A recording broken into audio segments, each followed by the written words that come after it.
নমস্কার বন্ধুরা, আমার চ্যানেলে আপনাদের স্বাগত জানাই।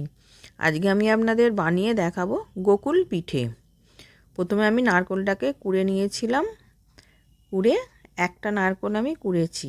এবার কড়া বসিয়েছিলাম, কড়ার মধ্যে নারকেলটা দিয়ে দিলাম, 1 প্যাকেট গুঁড়ো দুধ দিলাম আর 1/2 কাপ লিকুইড দুধ দিলাম।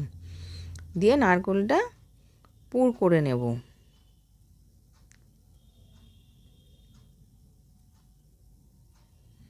এবার ওর মধ্যে আমি পাটালি গুড় দিলাম, দিয়ে ওটাকে ভালো করে মিশিয়ে নেব।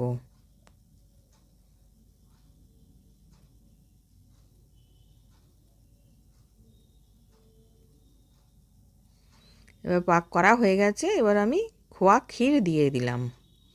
খোয়া ক্ষীরটা দিয়েও ভালো করে মিশিয়ে নেব। এই গোকুল পিঠের নারকেলের ছাইটার মধ্যে খোয়া ক্ষীর দিলে টেস্টটা বেশি হয়। আপনারা চাইলে শুধু গুঁড়ো দুধ দিয়েও করতে পারেন নারকেলের মধ্যে দিয়ে। এবার ওইদিকে পাকটা হয়ে গেছে, নারকেলের নাবিয়ে রেখে দিলাম। এদিকে আমি একটা ব্যাটার বানাবো। 1 কাপ ময়দা, সামান্য নুন, 1 চামচ চিনি, আর ওটাকে আমি দুধ দিয়ে ব্যাটারটা বানাবো। এবার দুধ দিয়ে দিলাম, দিয়ে খুব পাতলাও করব না, খুব ঘনও করব না, এরম করলাম। এবার আমি নারকেলের পুরটা গোল করে এবার চ্যাপটা মতন করে নেব। একটা টিকিয়ার আকারে বানিয়ে নিলাম। এবার সবগুলো এরম করে নিচ্ছি।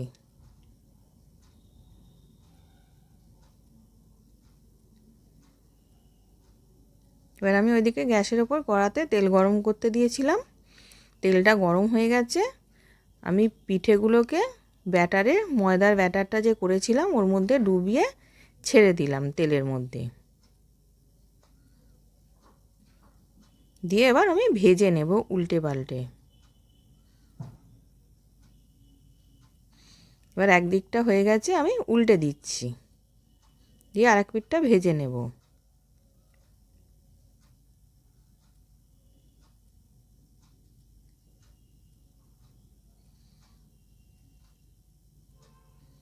এবার উল্টে পাল্টে ভাজা হয়ে গেছে। এবার আমি তুলে নিলাম।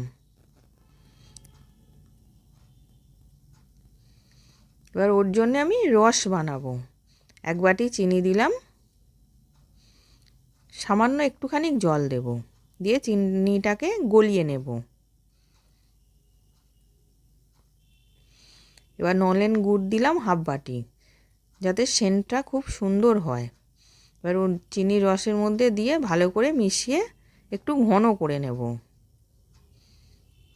এবার ঘন হয়ে গেছে, আমি গ্যাসটা বন্ধ করে দিয়েছি। দিয়ে গোকুল পিঠেগুলোকে ভালো করে দিয়ে মিশিয়ে নিলাম। দিয়ে এবার তুলে নিলাম। নিয়ে গোকুল পিঠে রেডি। আশা করছি ভিডিওটা ভালো লেগেছে। আমি হাজির হব আর এক নতুন রেসিপির সাথে।